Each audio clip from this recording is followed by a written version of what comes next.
阿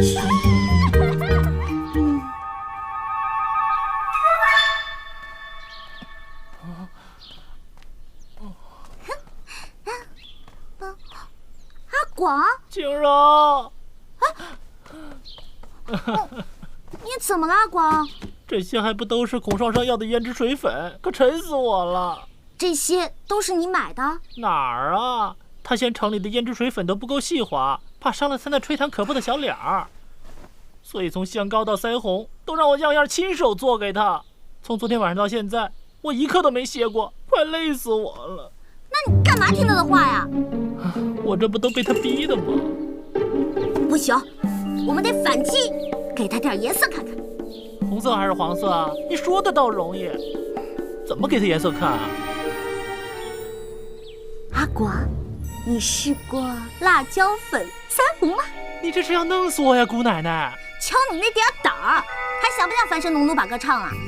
我当然想啊！我现在就听到他的声音，我就后槽越发紧。那你一切就听我安排吧。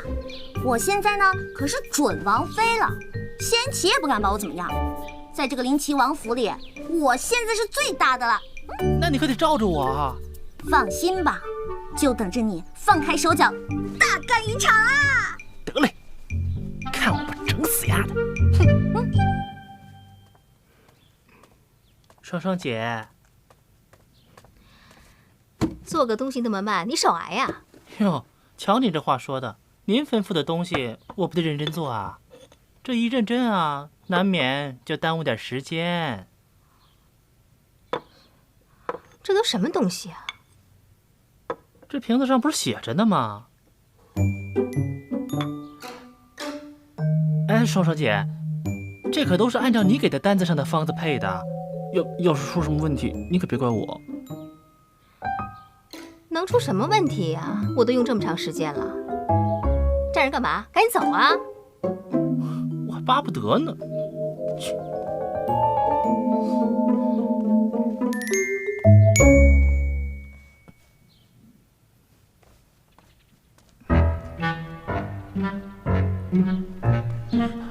吓死我了！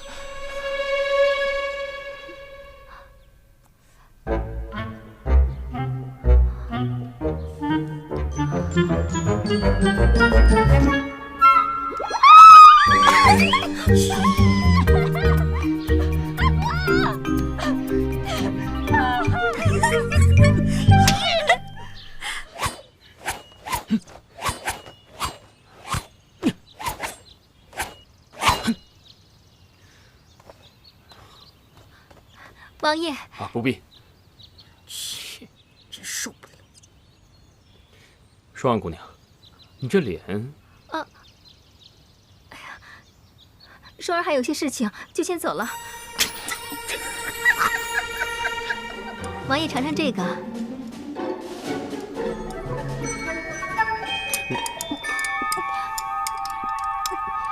双安姑娘，本王有话与你说。王爷有何吩咐？本王独来独往惯了，你这样天天黏在本王身边，本王实在不适应。以后，双儿姑娘还是多做些自己的事情吧。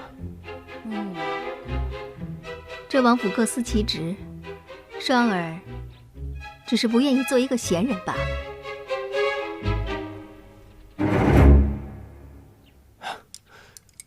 这灵齐王府上上下下，也不缺姑娘一个人的伙食。何况你是客人，啊，我怎能让你去做那些下人干的活呢？没关系的，王爷。双儿只是不想做一个吃白饭的人，而且付出劳动，双儿也比较安心呐。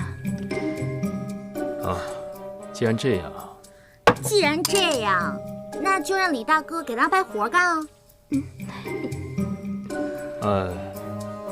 也好，也好。那吃饭吧。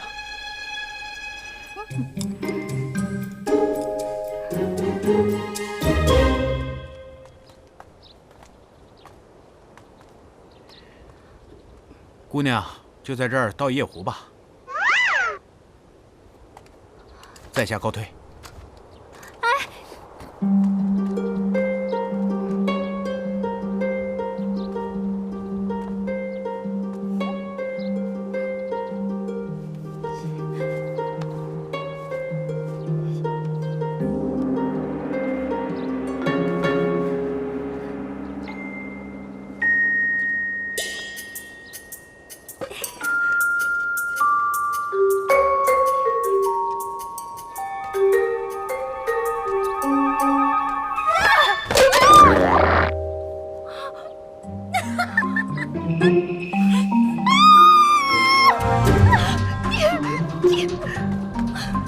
李大哥，你看他那个样子，活该！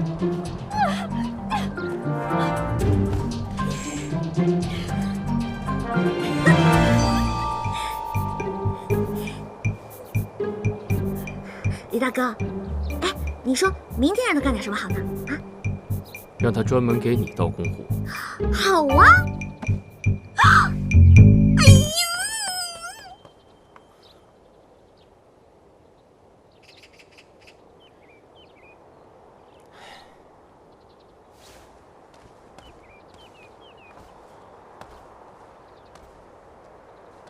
王爷，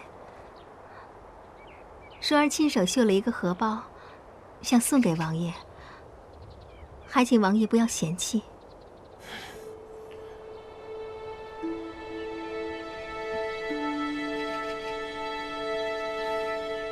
那本王收下了，多谢双儿姑娘。太好了，舒儿还怕王爷嫌荷包丑陋，不肯收下呢。本王会吩咐下去，不再让你做那些粗重的活计。没关系的，王爷，舒儿愿意。如果没有其他的事情，舒儿就告退了。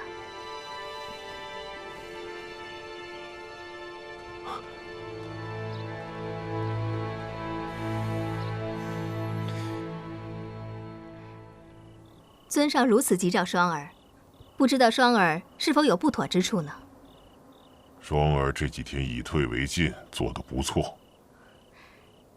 舒儿谢尊上夸奖。原本把你安排在谢延辰府里，是为了挑起他们兄弟二人之争，没想到阴差阳错，你却来了谢延齐府，真是天助我也。既然你来了，就要更加小心。除了继续挑拨他们兄弟二人之外，还要挑拨谢延齐和尹晴柔的关系，明白了吗？舒儿明白，舒儿定不负所托。这是西南巡抚的奏折，上面说，西南封地送往京城的贡品半路被劫，希望朝廷对其减免贡品。如若不能，他们定会再准备一份贡品，但希望朝廷能减免部分的税赋。你们看如何处理啊？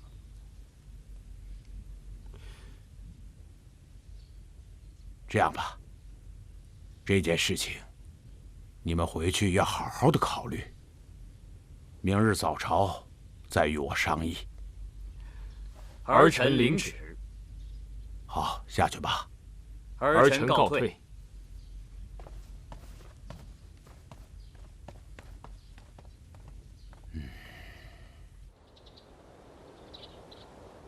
父皇今日只召见我和三弟议政，根本没叫老四，这就已经说明了他是要拿此事考验我俩。上次在万华会我略输一筹，这次我一定要拿下一城。这次的确是个好机会，我们不但要好好的表现一番，还要拖一拖他谢延齐的后腿，接着给他制造点麻烦。舅舅有何良策？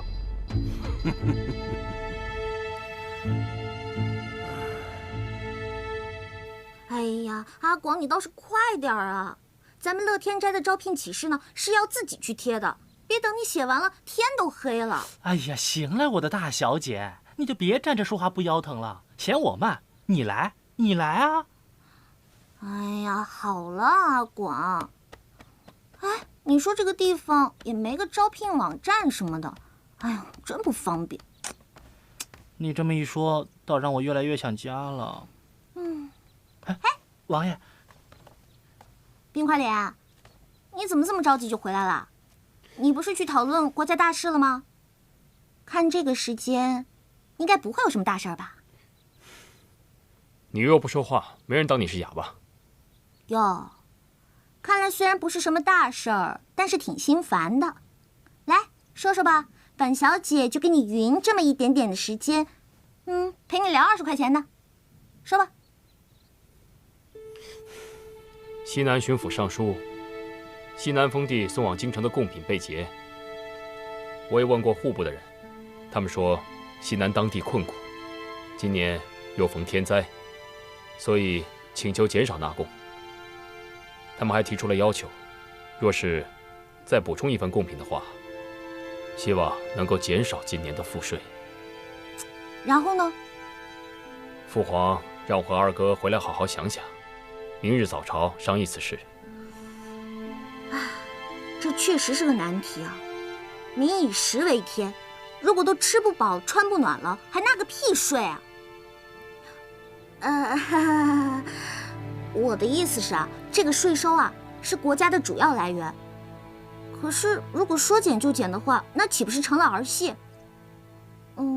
但是这既加税又上贡的，这未免也太不近人情了。